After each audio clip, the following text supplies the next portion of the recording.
what I found is most people know they have an idea of what would make their life better.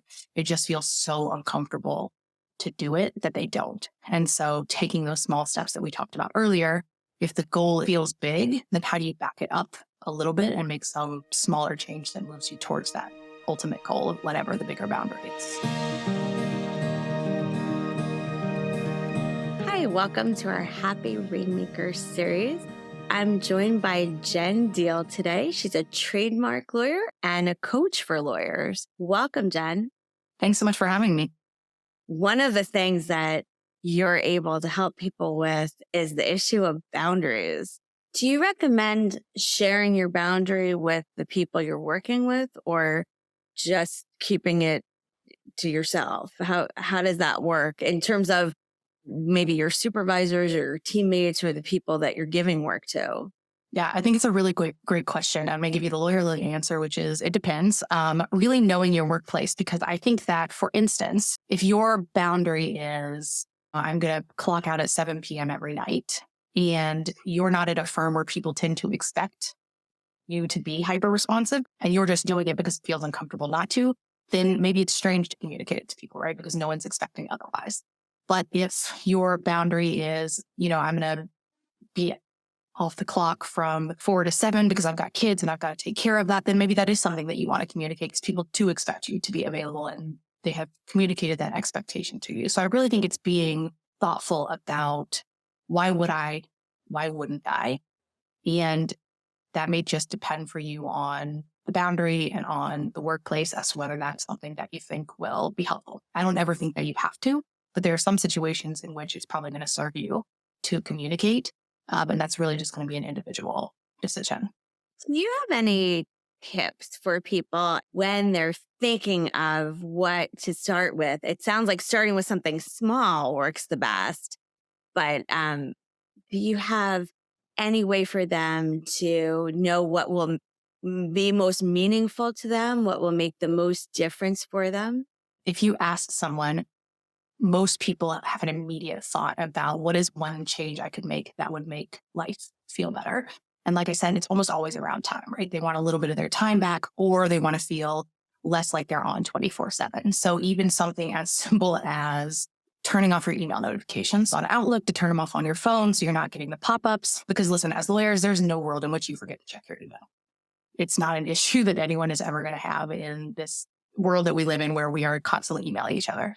And so even just that little bit of a shift is something that you can start with. But I think that what I found is most people know they have an idea of what would make their life better.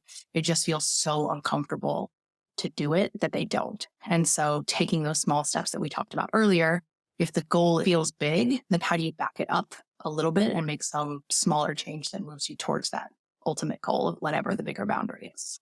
And what would you say to someone who tries to set a small boundary and finds it completely unworkable? Is it that the boundary is not possible in that workplace, or the person is not communicating well? Like, is it ever a case of the boundary that someone wants to set does not fit into private practice and maybe they need to work in a different kind of place, or maybe they need to work at a firm that has different expectations?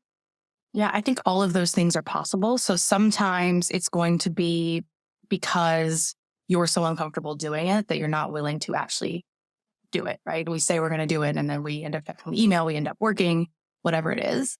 And some places you're going to do it and you may get pushback, and maybe something that the people that you work with are not willing to accept.